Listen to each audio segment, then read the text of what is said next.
Sorry, আমার coaching আছে, আমি যেতে পারবো না। ওরে বাবা রে বাবা, মাসুল নিজে কি পাগল টাগল হয়ে গেছিস নাকি? তোর মতো একটা রিক্সাওয়ালা আর কোচিং থাকবে কোথা থেকে? হ্যাঁ দেখ, আমাদের আর্জেন্ট কাজ আছে, চল। প্লিজ আপু। এই তোর মতো রিক্সাওয়ালার আবার কিসের কোচিং, কিসের টেস্ট? হ্যাঁ তুই আমাদেরকে কি বোকা পাইছস?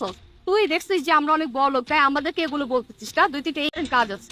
আচ্ছা আপু, আপনি জোর কেন করছেন বলুন তো? আমি তো বললাম আমি যাব না। তোরা যদি পড়াশোনা করিস, রিক্সা চালা। আরে আজব তো, আমি বললাম আমি যাব না, তারপরেও কেন আপনারা আমাকে জোর করছেন শুধু শুধু? আমি বললাম আমার পরীক্ষা আছে। আমি কে বলেছে আমি এই রিক্সা চালিয়ে খাই? আমি রিক্সা চালাই তখন যখন আমার আনুষঙ্গিক খরচগুলো চালাতে হয় তখন। আচ্ছা আপনার একটা কাজ। বলা তোর এত অ্যাটিটিউড কিসের? হ্যাঁ তোকে আমি বারবার রিকোয়েস্ট করতেছি বিকজ আমার একটা ইম্পর্টেন্ট কাজ আছে তার জন্য, আর তুই ভাব দেখা যাইতেছিস, তাই না? মা চলো, এর মতো রিক্সাওয়ালা রিক্সা করে আমরা যাবো না, মেজাজটাই খারাপ করে দিস, চল। কি ব্যাপার ভাই, খুব প্রিপারেশন চলছে তাই না? এবার তাহলে বিসিএস টিকে ছাড়বেন? আরে না না, তেমন কিছু না, প্রিপারেশন খারাপ ছিল বিদায় ফেল করছিলাম। এবার আর চাই না এরকম খারাপ সিচুয়েশন আসুক, এর জন্য ভালোভাবে প্রিপারেশন নিচ্ছি আর কি। কিন্তু ভাই একটা জিনিস, আমার পরিবার আমার উপর নির্ভরশীল। গত কয়েক বছর ধরে আমার পরিবারের উপরে আমি নির্ভরশীল ছিলাম। আর কত বছর রিক্সা চালিয়ে কেন পারবো না? আমার বিশ্বাস আমি বিসিএস ক্যাডার হতে পারবো। আর তাছাড়া জ্ঞান অর্জন তো হচ্ছেই। আসলে কি ভাই জানেন, পাশাপাশি সংসারটাও চালাচ্ছে।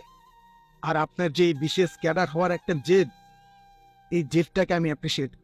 আমি যদি আচ্ছা ভাই, তাহলে আপনি পড়েন, আমি আসি। আচ্ছা ঠিক আছে, আর যদি আমার চাকরি হয়ে যায়, আমি যদি বিসিএস এই রিক্সা যাবা? ও তুই তা আজকে রিক্সা নিয়ে যাবি নাকি আবার নাটক শুরু করবি? কমিয়ে দিয়ে আসি। বাহ, এই তো এখন তোর আক্কেল জ্ঞান হয়েছে, তোর পজিশন সম্পর্কে তুই বুঝতে পেরেছিস। একটা কাজ কর না ভাইয়া, ওই যে ওই ছেলেটা দাঁড়াচ্ছে না, ওইখানে রাখেন। অনেক লেট হয়ে গেছে, দেখো না একটা রিক্সা নিয়ে চলে আসছি, তোমার অনেক কষ্ট হয়েছে বুঝতে পারছি। আচ্ছা ভাইয়া, আপনার টাকা কত হয়েছে?